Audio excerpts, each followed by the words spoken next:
EPIC39, powered by Intel. I am once again Exo Lightning, and with me again is Raza. Raza. Hey everyone. We've got an absolute banger of a series prepared now. You know it's a banger when Raza says it's a banger. Not just a banger, an absolute banger. An absolute banger.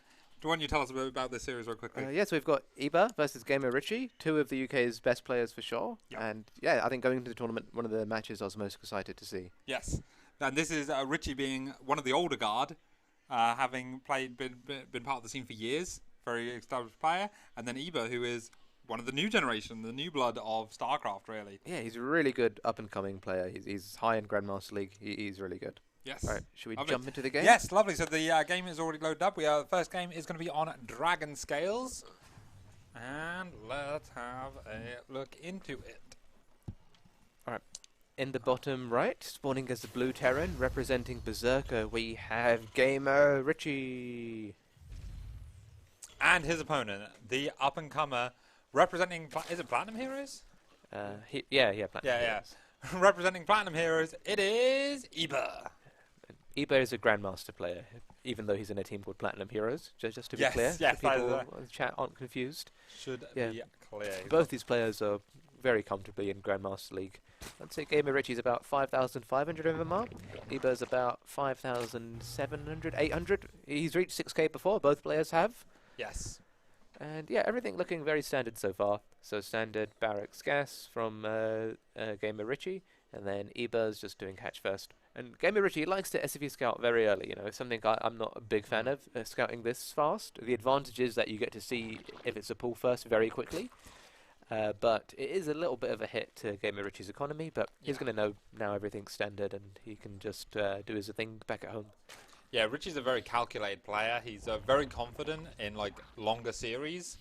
He believes that he can identify the weaknesses of players and adjust his own builds and stuff to do it. So again, in a lot of these casts today, we've talked about how the players maybe should adjust, or maybe this is what they could do. Richie is a player who's very good at picking up on that live and on the fly, and then doing that. It's one of the things that makes him a very strong player. Yeah, very much indeed. And we do see a second barracks and a reactor coming down from GamerRichy, so this is straight away looking like a 2-on-1 opening. Yeah, GamerRichy does like this. He can do other styles for sure, but way back, this used to be his preferred style of play. Yes.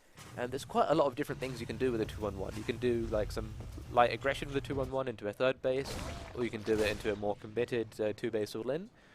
So let's see. I have a feeling GamerRichy is going to do a very cheeky 2-base heavy build with this.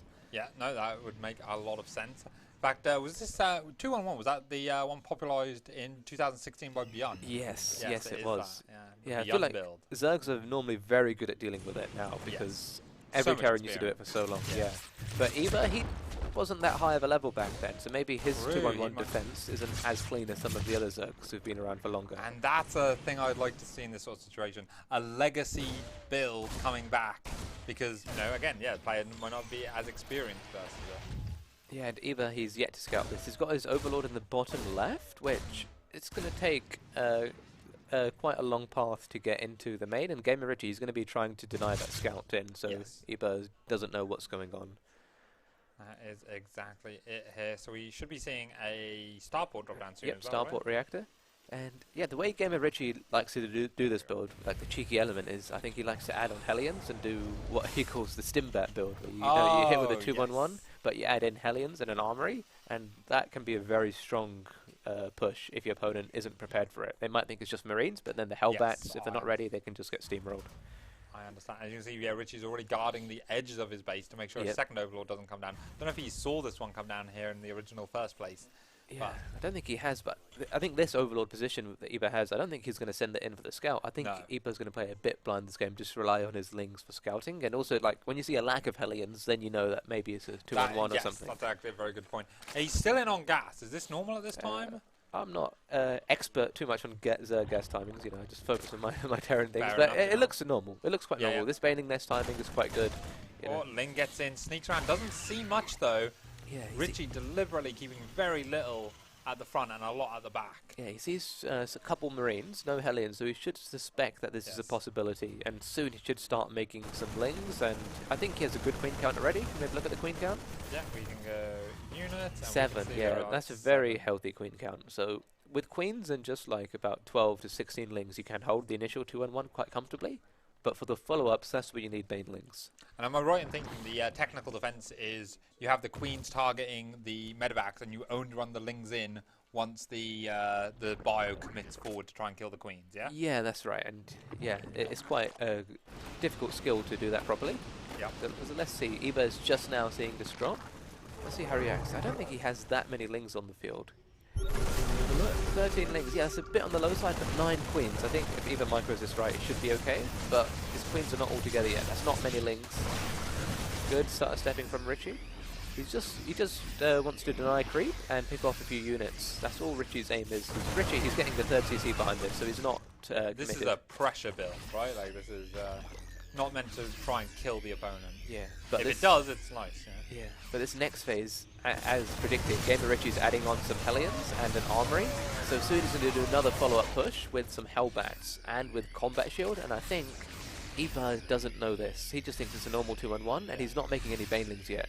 Eba really needs to add some Banelings, otherwise he might just die to these Hellbats. I was going to say, yeah, I mean, only a handful of Marines going down for a lot of lings, but 4th base is being established here, Yeah, and a 5th base. Whoa, Eba, he's a greedy little kid he is. And the Banelings are coming way too late. If GamerRichy realizes it's just morph and kills them. Yeah, I think Eba's in trouble this game. I think this just might be GG here. Oh, it finishes. One finish. I didn't realize that. Yeah, a few more about to finish as well. All cancelled. Okay. Actually, this push did a lot less effectively than I thought. I think there was just so many there is queens still a core amount of units here that's still trying to push. Not going to get much done, especially with this man coming in. So now we really have to ask, was it all worth it? 39 lings and 3 queens for 22 marines. Actually, yeah, you're right. It didn't end up trading too amazingly. Yeah, it definitely wasn't worth it, considering Eba's going up to 5 bases behind this. I'm very surprised that Eba managed to clean up with such late banelings. Yeah, but yeah. really good micro and queen control by him.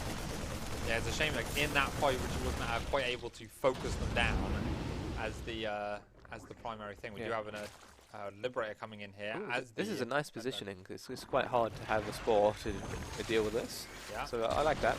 And in the background as well, GamerRichy, he's landing his 3rd base, he's adding some extra racks, and his economy is quite good. Like, he's at 52 workers compared to Eba's 57. And Eba, he's just making so many lings right now. I'd like to see Eba drone up more to actually saturate his bases. Yeah, it's 57 versus 53. So, yeah, while that is ahead for the Zerg, that is generally not considered a very good position. Liberator does go down over here. Quite chance that. Oh, a bunch of banelings getting caught here, but good reactions from Richie to pick up. Yeah, Eba's just... He keeps making more Ling Bane. I wonder if he's going to be aggressive with this and counter-attack across the map, or if he's just very paranoid that GamerRichy's doing more of a very committed build. But Richie, Yes. he's caught up on workers now, so he's got a very comfortable income compared to his opponent. There we see beautiful control from Richie again, not letting this go for free. Oh, I say it. Do I cast Nice. Yeah, good control there, and he's doing a good job keeping the creep back on the left-hand side at least. It'd be nice if he manages to deny the creep in the middle of the map a bit more as well, because that's going to start creeping. Oh, good reactions. The Baneling run by coming in here. Yes. And the one Widow Mine, not quite enough to clear up all by itself. Still, like 4 Banelings to deny this much mining is quite good, and get some mules and... Oh, and a Ling run by following it up. Yeah, Eba was like, well, if there's not any units there to defend, I can just run a bunch of Lings in. But that's going to be the trigger for Richie to go on this side of the map as well. He's like, well, if you haven't got units here, I'm going to rush in. Good free splits. There's a lot of Banelings here. Let's see, there's not that much bio on the ground. Oh, 1 or 2 big connections there really do help solidify the defense here. Widowmine's going down here, but so many queens in the backbone. The 3rd is gone. Had to be lifted, or did it actually die? Did that die? I think it actually died. Oh, that's a disaster then for Richie in this game. There goes the GG. Yeah, quite a clean game there by Eba. And honestly, I'm still very surprised that the Hellbat Marine push got deflected with relative ease. I thought that on paper that looks so good for Richie. You know, he did a good job. Schaefer got some Lings at the start. Eba didn't seem prepared for it. I wonder if something went wrong there a bit in the build, or if just Eba's just had so many queens that he kited the Hellbats and... Yeah, I'm not sure exactly how it went wrong there. I definitely think that had Richie paid attention to the cocoons and focus fired the Banelings down, then I think it does go the other way. But obviously that's a very hard thing to do in the moment, especially when you don't know how far along those cocoons are. But Richie's normally a very bold player like that. I think he will have noticed that already and be feeling that he could have won that game. I don't think he feels too bad about it. And he certainly won't let it go to head. Man of confidence is Richie. He has a lot of it. I don't know. I think it's quite a frustrating feeling where you feel like there's a game that everything sort of went well for you and you still lost at the start. Loses, And I think that's one of the builds he's had over the years, and he likes that build a lot. And yeah, I don't think he'll throw that same build out again in the series. I think he's lost some confidence in that build after that game. That is. I'm trying to get into the lobby here. That is definitely part of the experience. We've had a lot of people doing repeat builds here so far. In fact, every time I've brought it up, people then continue to do the same build. So we will see if this is the time that changes it. Yeah, GamerRichy, he has a lot of different play styles nowadays. I think he has quite a lot in his repertoire of builds. So yeah, I'd expect to see a bit more standard play this time, where like last game it wasn't an all-in build, but you have to do some decent damage to be even in that game, and he didn't get enough done there. Okay, well, looks like both players are readying up in the lobby, which is going to be on the map Babylon. What do you think about this map for TVZ? Yeah, so it's quite a short map, Babylon. I think it's I'd say like a decent Terran map, but fairly even, a bit favoured on the Terran side. But it's just, and I think quite a lot of maps in this pool are quite standard. Yes. So I think any sort of build is quite popular here. There's some nice tank spots you can do, like to deny the fourth base. Okay, well, fantastic. We are going to be loading it up into the map then. And it is going to be a Babylon with Eba taking the 1-0 lead in this series. All right. In the top left, spawning as a blue Terran, down 0-1 in this series. Representing Berserker, we have GamerRichy. And his opponent, the young up-and-coming Zerg player, beating him in the first match. Let's see if he can take a second. It is Platinum Heroes, Eba. Alright, so far nothing crazy from either player. Yeah, both playing reasonably standard. Yeah, like there are quite a lot of different things that can happen. Sometimes you get pull first, sometimes you get proxy rack, CC first, and we do see a pull first. That's interesting. So I think Eba's maybe a bit worried that GamerRichy might feel like proxy racks and him. So pull first is a really good way to shut down any sort of proxy racks, if that was the case. But even if there's not proxy racks, you can put your own pressure on with a pull first. Yeah, and Ren has been calling it the Korean build. I don't know if there's a better nickname for it, but it's one where you do a supply depot and 2 racks on the low ground into 3 Reapers. Maybe Eba was thinking about that, but there's no gas with this, so... yeah, I think, probably not. It's just quite a safety thing, really, and I think it's good for every Zerg to mix up pull first, so that the opponent is afraid to proxy racks them. But yes, if you're too predictable with it, you can be taken advantage of. And Richie is the kind of man who would be willing to do that as well. Yeah, and the advantage with this fast SUV scout by GamerRichy is that he should be able to see the pull first. Yep. And then he should be able to keep the SUV alive as well and get a scout on the gases. But he might not just keep the SUV alive, actually. It's going to be close. This SUV is going to struggle to get back home. He did see the thingy, but yeah, it's going to be a tight race to get home, especially with like 4 lings chasing it so close behind it. Yeah, but the Reaper's going to come and save it if needed. Okay, and then he goes back in. Yeah, this is good, because as a Terran, you want to see, okay, is your opponent going pull first defensively, and are they going to take a third base, or are they actually going to do some aggressive Roach or Bling Bane follow-up or something? Beautiful reactions from Richie, not taking another hit yet. And now the Reaper is here to take over the duties of the Scout. Yeah, and Richie getting a bunker at home, I like that, just to be a bit safe, but he's not over-panicking or anything at this stage. Yeah, in fact, we've had a few lings sneak around the back now. So the Reaper is going to go in unabated. Oh, actually, no, the Queen is going to shoo it away. Yeah. But these lings are not going to be able to get anything done because of that bunker. It's only 4 lings, so it's not that much more of a scout. But yeah, he was going to see that, I'm not getting in there, and that's all the information he needs for now. Yeah, GamerRichy might be a bit worried at this point because he sees no third base going down, but now he sees a drone which was trying to take it, so he should feel a bit relieved. But often it could be like 5 roaches could be across the map. I was going to say, this is the scary moment, right, where when if a roach one was thrown down a minute ago, it's where they start popping.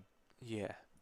But alright, Eba's taking the 6-ish o'clock base. Not sure what o'clock quite that is. Yeah, the triangle third. That's a good way of calling it. Yeah, Reaper gets to see it. That's really nice. Yep. And this time Richie is opening a 1-1-1. So he's switched over the factory for the barracks. So he's got reactive Hellions coming out. Yeah, this is a more standard way of playing, I'd say, and it's very good that Richie, has a lot of different styles and can switch it up. And there's still a lot of different options from here. So what starport unit is Richie going to make? Is it going to be a Liberator or a Banshee? He could swap over and make Banshees, but I have a feeling it's going to be a Liberator.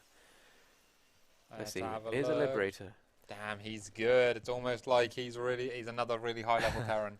Oh, I know Richie quite well. And you know Richie quite well, yeah, that's true. And yeah, so GamerRichy, and he did go double gas this game, so GamerRichy's third CC is a bit later than his opponent's third base, and his economy is not going to be super good behind this, so GamerRichy has to get some decent economic damage done with this Liberator, and normally you go up to 6 or 8 Hellions. So as long as he gets a few worker kills, kills some Lings, and deny some creep, Richie should be fine, but if he doesn't get any damage, he'll go into the mid-late game from behind. As we see there, Eba being very active, running one lane across the map, checking around for ninjas, and then seeing the third start down. So that's got to be a nice feeling for him as well. Really good scout. And this Overlord on the high ground there sees everything as well. Which Overlord? The one there, this one, yeah. So it saw the Hellions move around and stuff. Yeah, in fact, Eba's vision very reasonable at this point. And on this map, it's quite hard to poke around and get a good Hellion hit, because you have to like move all the way around the rocks now to go through the other angle. Oh, yes, yes. But as a Terran player, you would never knock these rocks down, right? Not at this stage, no. Oh, right. If you're like parade pushing 8 racks or like yeah, then you might, yeah. Nice, fair enough. Yeah, where's the Liberator at? Okay, the Liberator was in the natural thingy.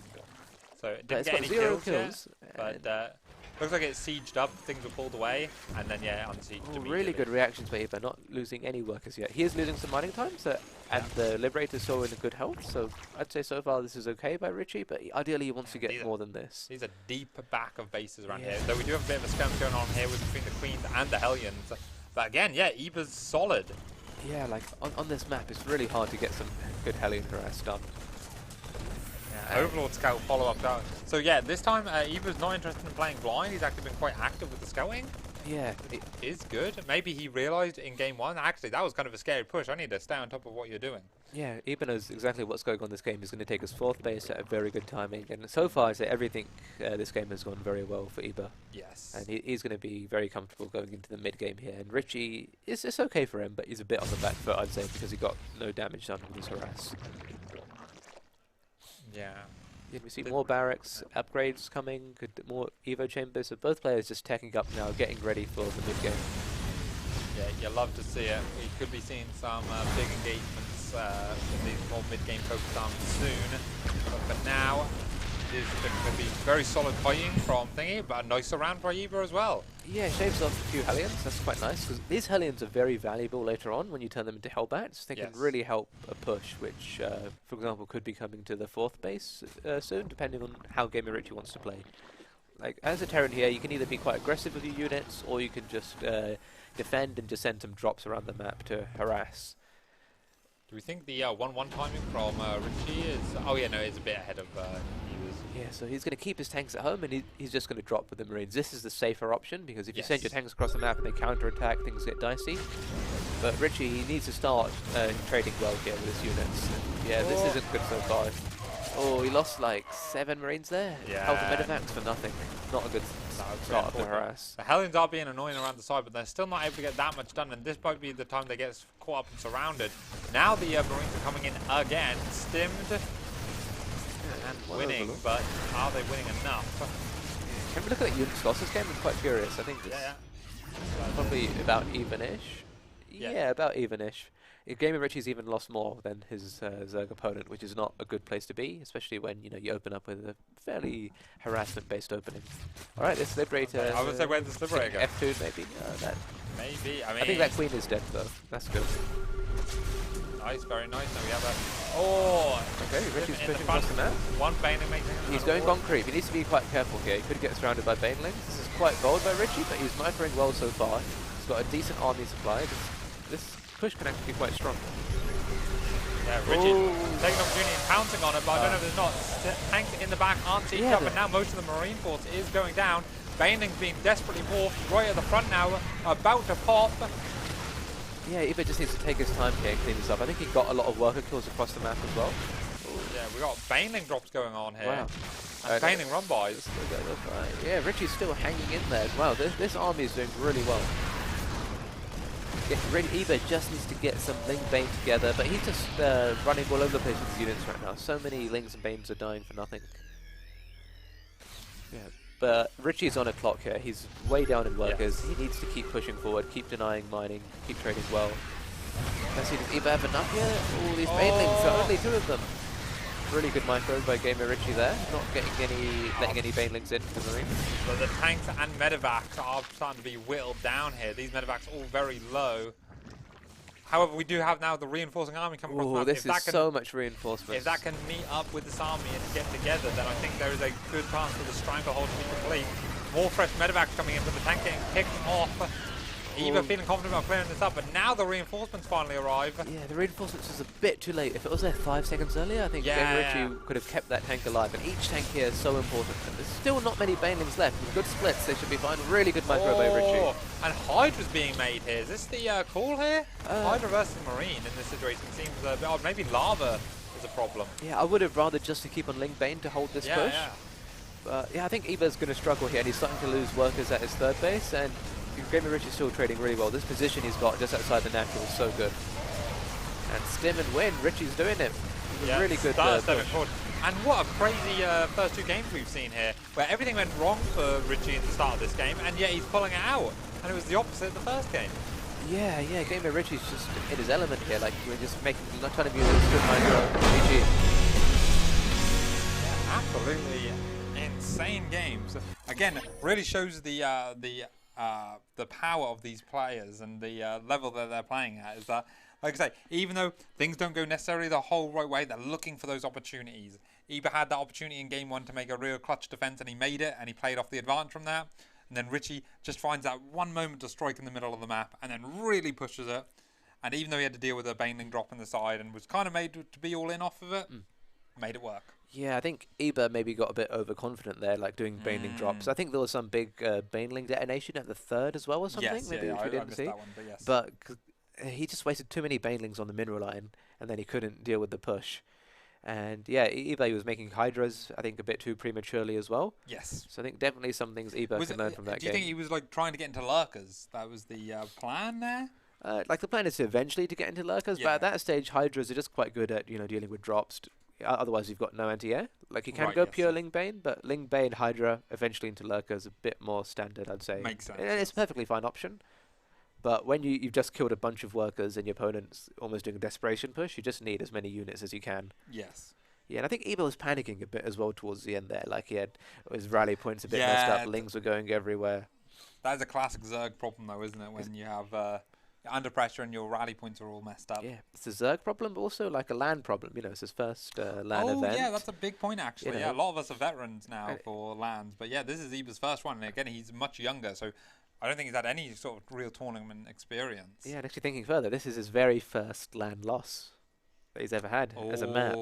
And yeah, he did seem a bit flustered towards the end, so yeah, he's had his first taste of dropping a map in a high-stress tournament LAN environment, in a very important match as well. Yes. I think neither of these players wants to drop to the lower bracket at this stage. No, yeah, like I said, it's really important to go through. Yeah, if you win this game or the match, you're guaranteed top 3 in the money, and that's a very respectable result as well. Yeah, absolutely. So we're just waiting for them to get into game. Yeah, I wonder which one of them is sort of taking a break. Maybe maybe Eber's taking a bit of a breather. Recollecting himself, watching the replay or something. I want to shout outs to Eber and Zam, his dad, who's here with him. Yeah. It's a really nice sort of wholesome sort of thing that his dad's come with him and to help him support him through this. I know his dad is a big fan, I believe. I haven't actually spoken to him directly, but I've heard that he's a big fan, and that's part of how Eber got introduced to it, and then it turns out he's really good. Yeah. I think starting at a young age helps. Yes, I agree. And yeah. So also still thinking back at game 1, I think Richie was very close there. Like imagine if he won that game 1 and was 2-up in this series. Yeah. He'd be in such a good spot. Like if I was GamerRichy, I'd still be kicking myself a bit. Like I could have been 2-up in this series. But maybe that's my bit pessimistic mindset. And I love it. Richie's very positive. And I think he knows it right. Based off that first game, even though it's lost, he I know I got this now. So very much that. Yeah, and I think GamerRichy should be confident going into the next game. Yeah. So we're just holding up here. Hopefully it shouldn't be too much longer while we get the players to do it. You've been in quite a few tournament settings before. Would you like to take a few minutes between games? Yeah, especially if I feel like I'm not playing right or something's not right in my head. I think it's good to. I think, to be honest, sometimes I should, but I don't take the break. Yeah, yeah. But yeah, I think if a player's feeling a bit flustered or even just a toilet break, I've done that before. If you get Oh, land, I you see. drink a Yeah, lot. yeah. I don't know. So when I'm a bit nervous under pressure, as well, I need to go more.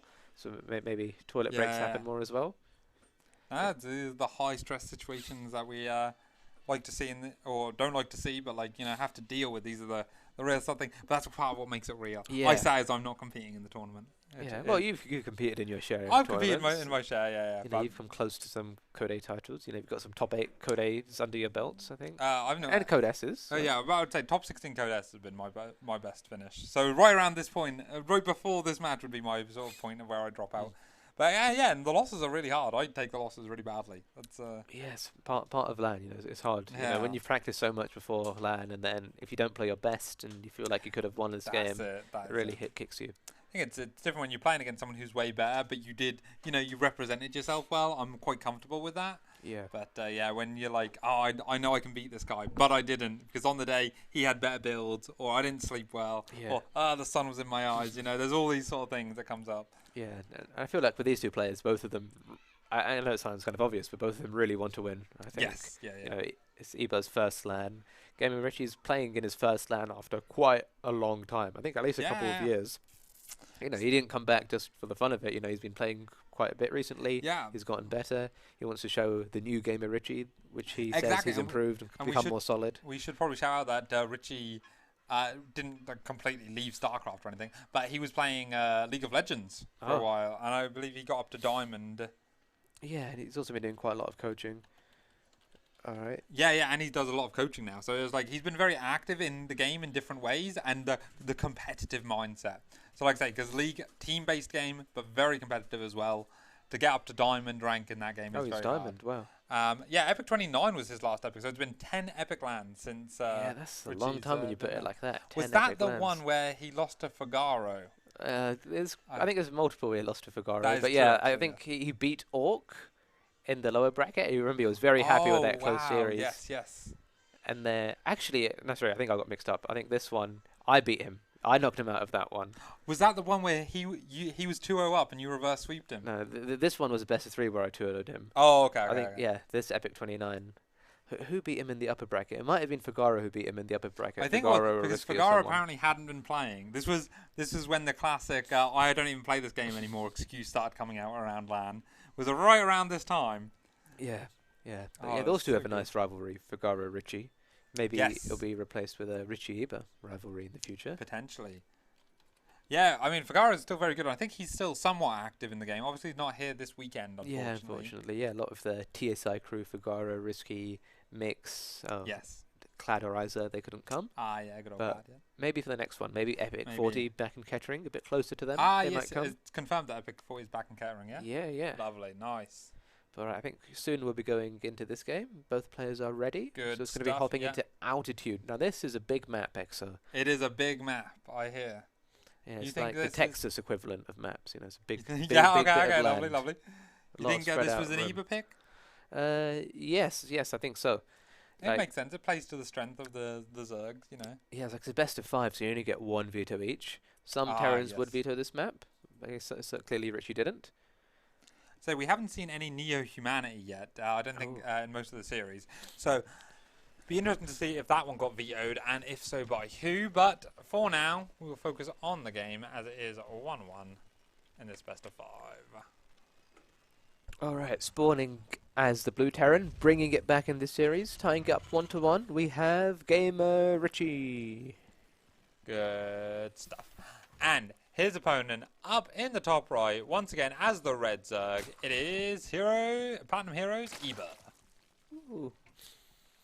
Gonna do the woo with Wayne, and this was the game where I'm like, is Richie now gonna do a proxy? But no, he's not. Yeah, I think gameplay-wise, that could have been a very good choice. I feel like Eba, he went pool first last game, and he ended up losing that game. So maybe he's like, pool first doesn't work out that well for me. Let me go back to hatch first, and that's what he's doing. But yeah, I think GamerRichy, he's not the proxy raxing sort, and you don't want to do something you haven't practiced. Right. I've made that mistake at LAN before as well. Yeah, because it's tricky. You might see a big flaw in your opponent's gameplay and realize this build is really good, but you haven't practiced it, so just stay away. It was For me, it was Hugo Krugs Oh, in yeah, game yeah. 3. I went for a cannon rush, and I never cannon rushed. Terrible. And he 12-pulled. Oh, Which isn't actually a build order loss in PvZ, but I don't know the correct reactions. Yeah, because you're not a cannon rusher. Yeah, to make it work. You're a good man. So to me, yeah, thank you. So to me, it was a bit of a build order loss, but yeah, very interesting. So you got to study these sort of things and make sure you practice. Yeah, so let's see how both players open up this game. If it's just quite standard stuff, or whether Richie goes for a 3cc build maybe, because it's a bigger map. But even though this map is a bigger map, I would say it's easier to get some Hellion harass done, just because there's more angles you can go from, and it takes less time to toggle between the different paths. Because I guess with Hellions, what you want to do is you want to poke one area, move a bit, poke another area, so your opponent's busy sending their queens back and forth, back and forth. And you have to deal with this ramp, you have to deal with this whole big area here. Yeah, then you go up there as well, yeah. And it's very like, yeah, you like to have to walk all the way around. Alright, so Richie opening factory opening, so quite standard. Good to see. So it's not a 2-1-1 this time, and he goes Reaper Marine, and he sees the third bear. Oh, that's a good deny. Can he get this? Oh, the Jukes! Okay. Yeah, so eBay does save the drone, but still a nice little win for Richie there, denying third base. Like, it is quite annoying. Like, this third base is now quite late, and Eba, he's throwing down a second? Oh, no, sorry. That's that extract. I was looking at the product thinking, oh, he's getting a second gas, but silly me. And yeah, so Eba's now going to start his third, but that is quite a bit delayed compared to what Eba would have liked. So he's already thrown off a little bit. Yeah, and again, that kind of like unshakable determination of Richie to come in and just sort of mess your stuff up and get in your face. Yeah, to GamerRichy, he was also denying the other third location with his SCV, with SCV, so that's why Eba couldn't take that base instead. Oh, this is really bad for Richie. Can you see that factory is not on the add-on properly? Oh no, and he's queued up too. This is a disaster. Like, this sort of thing just throws you off so much, but now these two Hellions are so late. Like, yeah. The only good news about this is that Eba doesn't get to see that. So Eba doesn't know, but yeah, again, Richie's got to have that unshakable sort of thing, and now because his build was messed up, he's thrown down his third CC fast now. So it's just like, it's not super bad in theory, but it's just a mess of a build. And yeah, it doesn't feel good when you're the player as well. Though that's the sort of thing, because when you have to make compensations in your build like that, it's often you're making the wrong call, but you like, it's hard to know, right? Yeah, and again, so we're seeing some Hellion Liberator again from Richie, so he's going to be looking to some harass with the Hellions at the front, and then Liberator sneak around the back. And I think this is quite a good map for the Liberator. There's quite a few spots you can put the Liberator in, and it's hard to have Spore Crawlers covering them all. Like, there's quite nice angles. But Richie's going to be down a couple of Hellions compared to where he should be.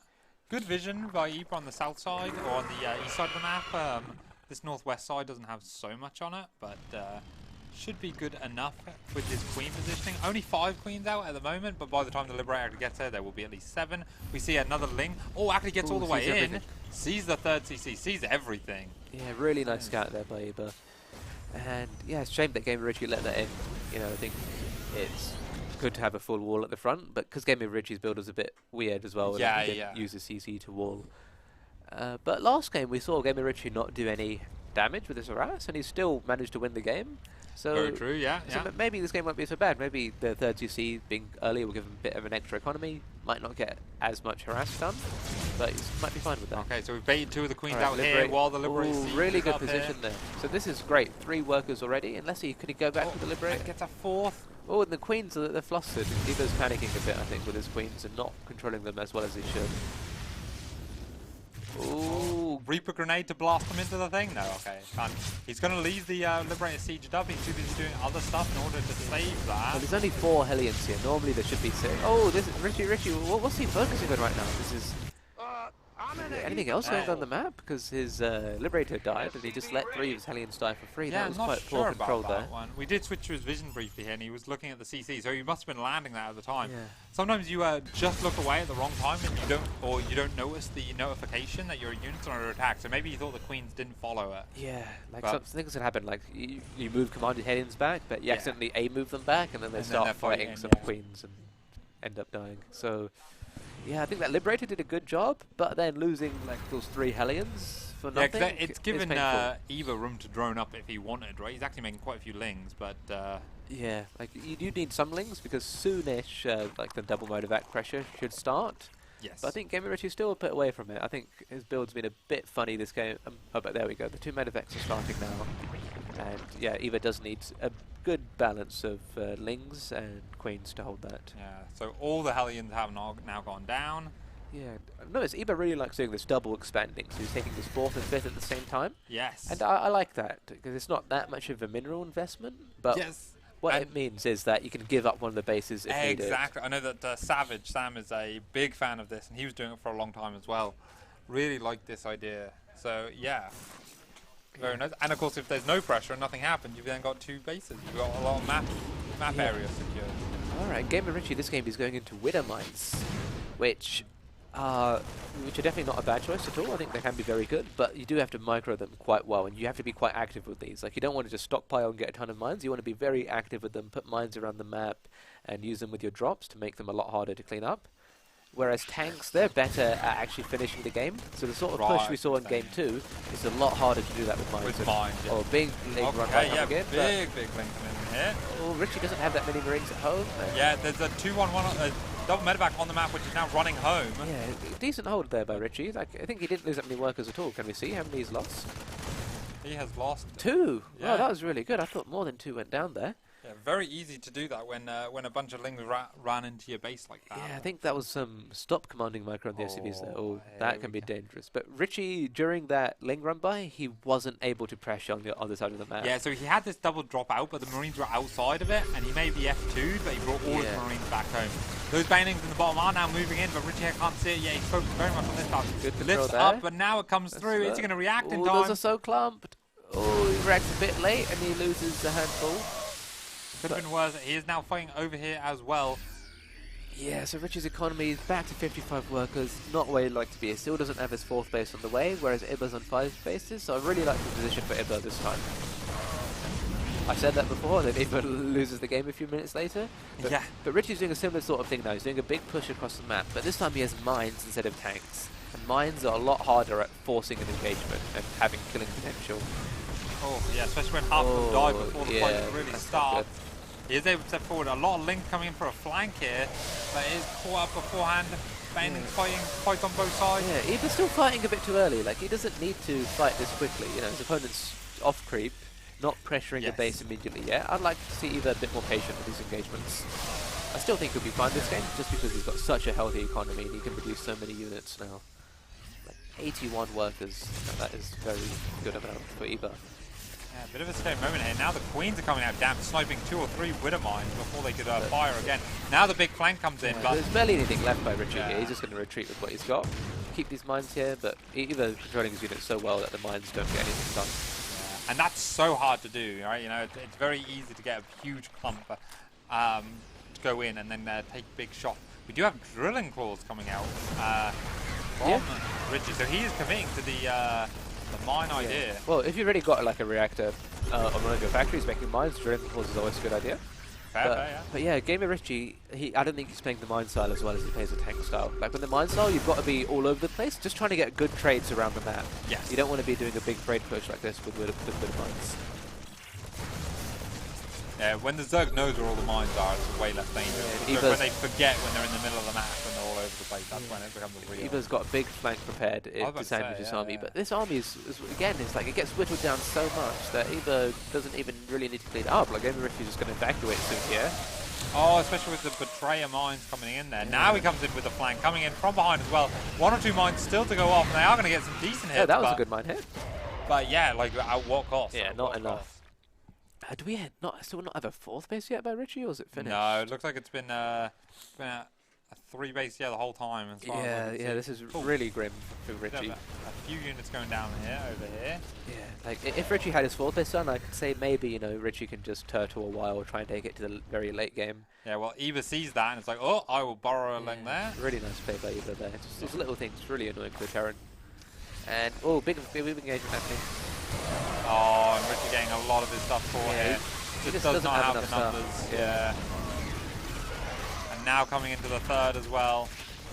Nice reaction from Richie, but not enough. This is now a dire situation, being 60 supply down.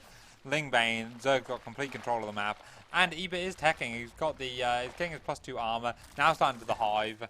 Yeah, Eba's just doing all the getting ready for the late game in Zerg, but he doesn't even need to. Like, he can I would just say, max out push, and I think GamerRichy just won't be able to deal with it. His economy is inferior. He's stuck on 3 bases, and his army composition is not very good against this many Hydras anyways. Yeah, again, the Hydra's not good versus the mine, so that makes sense. See him coming out there. But again, skirmishes going on this side. Baneling's trying to run in on the other side. This army getting flanked over here.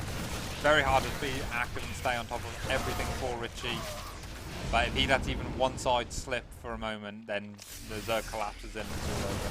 Yeah, so Eva tried to set off the mines, but they didn't. So good control there by Richie. He's starting this 3-3. Oh my god, but he still doesn't have a fourth base. Soon he's going to have to lift his main CC over. I mean, that is a classic Richie moment, is to lift the CC and then land it as his next base.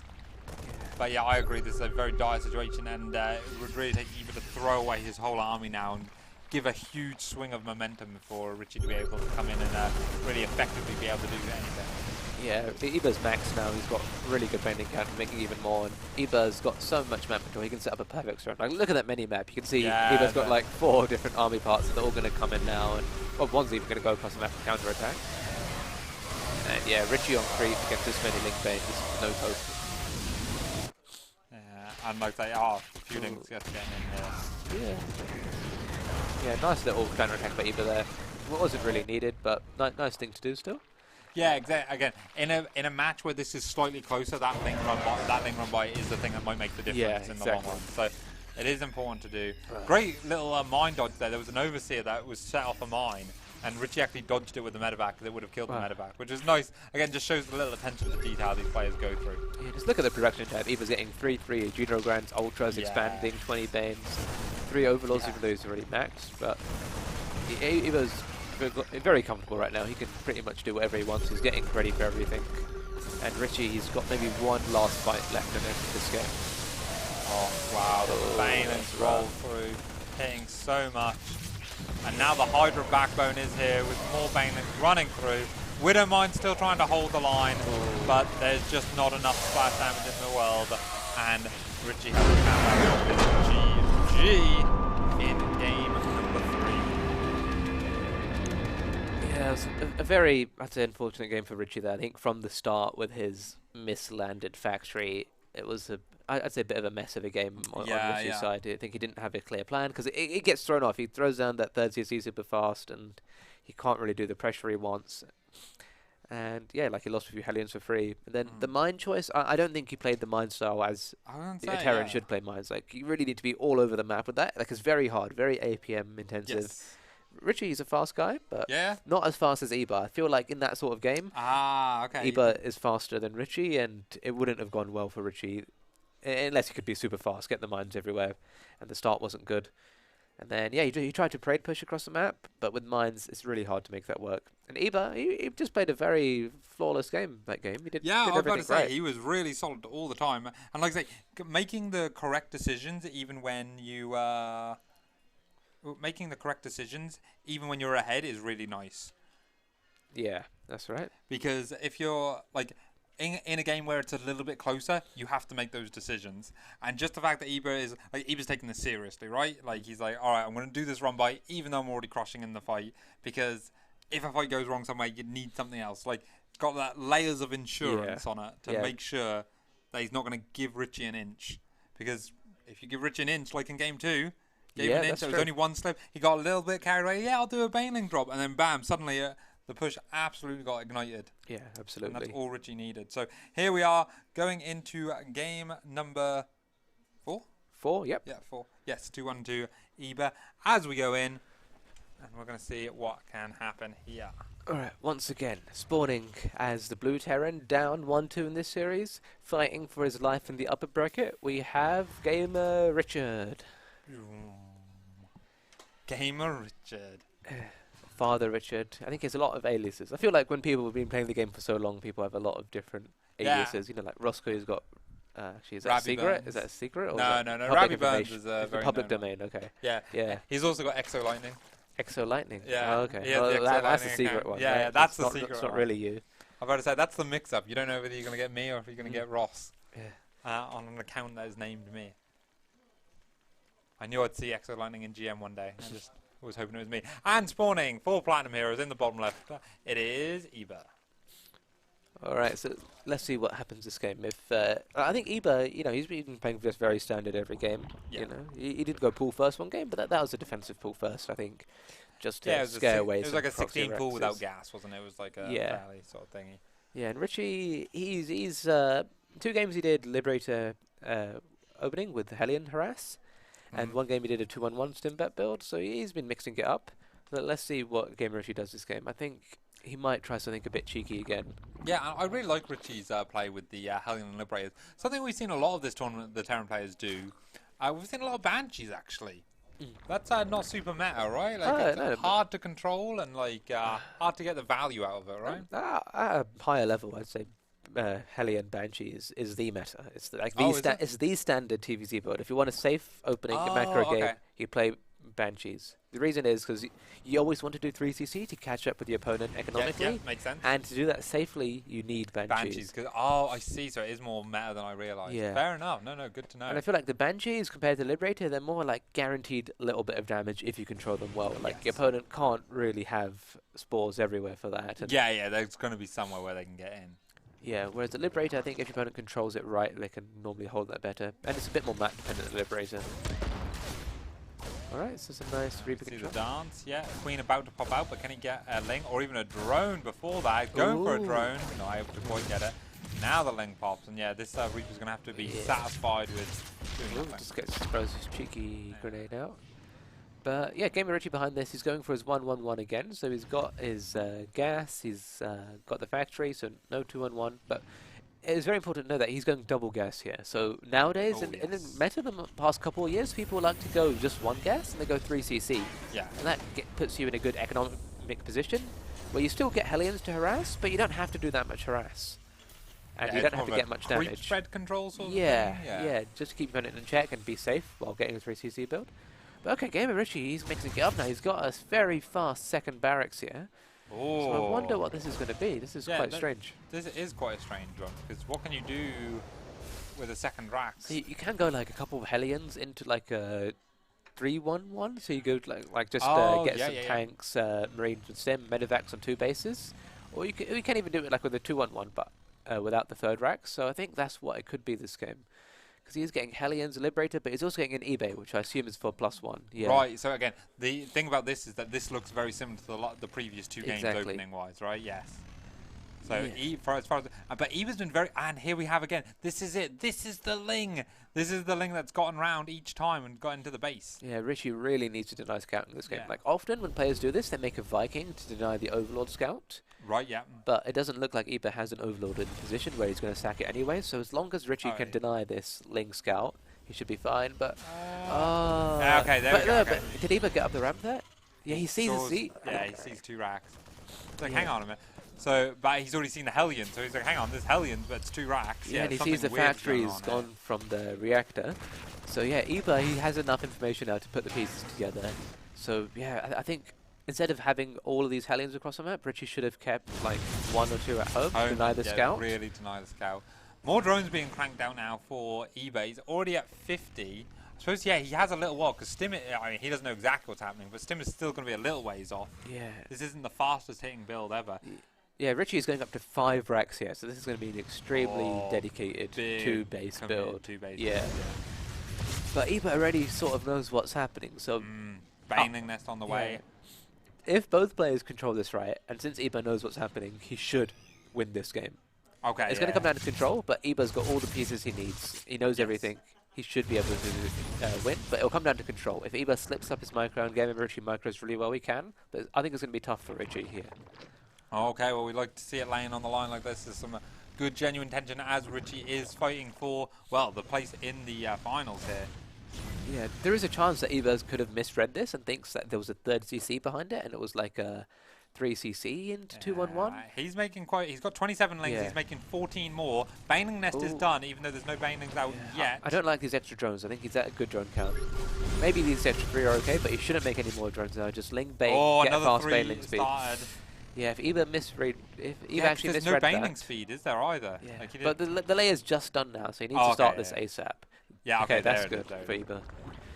But Richie's starting to move out now. But Here we go. the thing is, the army's not that big yet. It takes a long time for these 5 racks worth of production to kick in. Yes. And you don't want to fight really before combat shield. And I'm about to say, yeah, he's moving out really early for this. Gets a beautiful scan, catches all the creep. Now he's going to start being able to siege up. But again, there's not that much position. Now Eva's able to reactively build a lot of banelings. Yeah.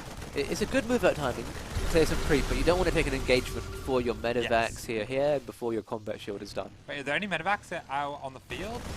There should be. Yeah, there are 2. Oh yeah, 2. Sorry, I didn't see them in the production. Oh, nice micro there, nice micro. Oh, the focus fire on the banelings has been really good. Now all the banelings are marching through. Oh, really good micro. Oh my lord. But that was terrible. And there it is. Like, those baneling hits. And this is how fragile this can be. Yeah, like Richie put his Marines way too far forward. Like he needed to keep his Marine tank together. I like that, just shaving off a few units. Yeah. But he needed to get back to his tanks. It looked so good, and then suddenly it didn't. And then there was a flank of link tube, and we didn't catch. Coming through and clear up the tanks. Yeah, and Evo's just doing a very good job of holding this down. When baneling speed is done, it's going to be so much harder. Richie, he's barely got an army at this point. Maybe try and let him save the tank. No, he's going to GG. Very respectable GG timing from Richie. I mean, his push got absolutely shut down there. Yeah. But I love that. I could feel the fervour and like the desire to win from it, you know. So really good to see. Love to see it. Very happy to have you cast with me here. Yeah. It was quite a nice series. I think, Richie tried something different that last game, but he needed to have a few of the very important little details sorted, like the scouting. You have to deny opponent scouting. It's key with that sort of build. Like he did a good job. Like you tricked them. You know, you get open. Yeah. Oh, did we even see the Liberator that game? We'll be following it because he made a Liberator, right? Did it do anything? He did make a Liberator. I did not see it do anything. I may have lost track of it. But yeah, like the whole point was to fake out that he's doing Hellion Liberator harass. But then his opponent saw very early on that there were barracks there. Barracks, yes.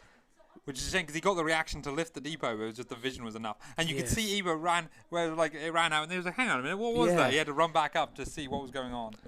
And very well played to him.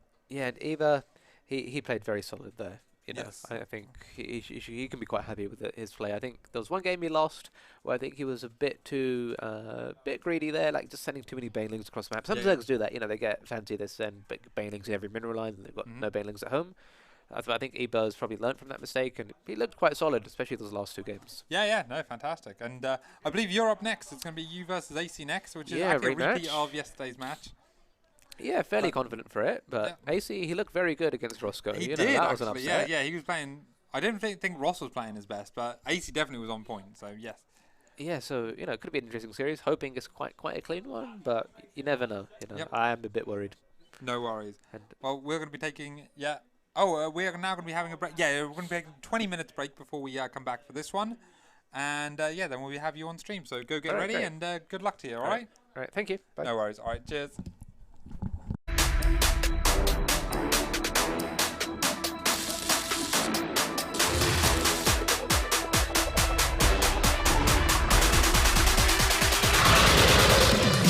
Hello, Overclockers, and welcome.